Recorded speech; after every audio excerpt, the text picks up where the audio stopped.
You are listening to the For Flourishing Sake podcast by Frederica Roberts.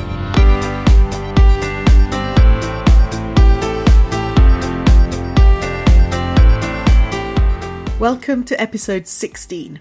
Last week, Lee Jackson invited us to consider why we do what we do.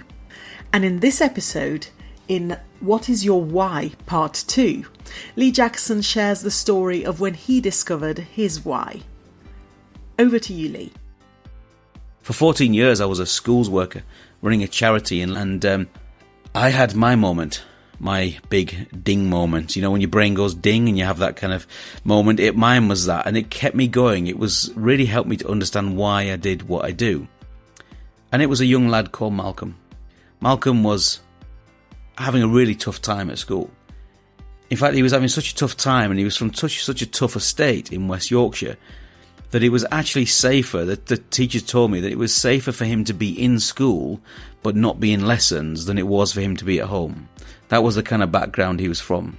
And this young lad, he was attached to the art teacher, if I remember rightly, and he would just walk around with the art teacher, and he would go wherever the art teacher went, because that was the safest place, and the art teacher was great, and he kept him occupied and kept him going with various things throughout the day. And so a few weeks into this, they asked me to do a disco for school. They found out somehow. I tried to keep it a secret that I was that I was a DJ, and they said, "Oh, could you do the Year 7 Valentine's disco?" And my heart kind of sank, and I thought, "Oh, okay, right, okay, I'll do it. I said, "But I'll do it on one condition, and that is that you give me Malcolm to help me on the night." So this young lad met me dead excited at the door. I turned up really early. He helped me to unload all of the stuff out of my car. In those days, it was like big speakers and vinyl and CDs and all sorts. We unloaded it all, and we set up, and then we got the lights on and everything.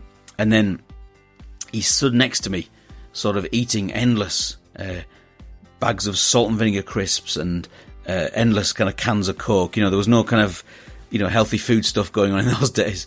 And he stayed with me for about an hour, and eventually I got him to start pressing play on the CD. I'd get him to, choose some tracks for his friends to dance to, and he just absolutely loved it. And I'd say, "Right, press that button now," and he'd press it, and a big smile on his face.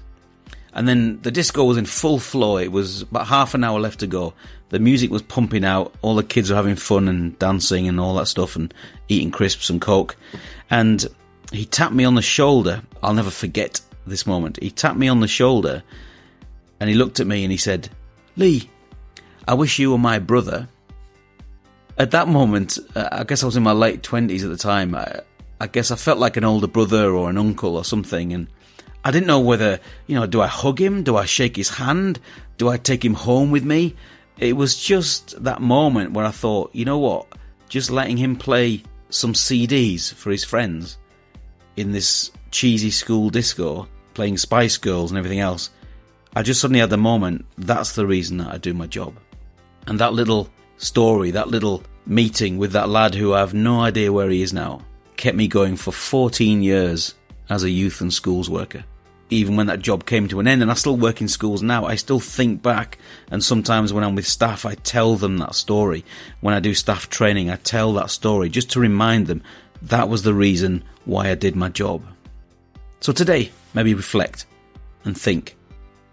Beyond the bills, beyond paying your mortgage, why is it that you do your job? Have a great day. Thanks. Thank you for tuning in to the For Flourishing Sake podcast. I hope you've enjoyed this episode, and I'd be really grateful if you'd spread the word. If you'd like to get in touch with questions or comments, or to contribute to a future episode, please go to forflourishingsake.com, where you'll find all my contact details. And there you'll also be able to leave individual comments on specific episodes. I look forward to hearing from you.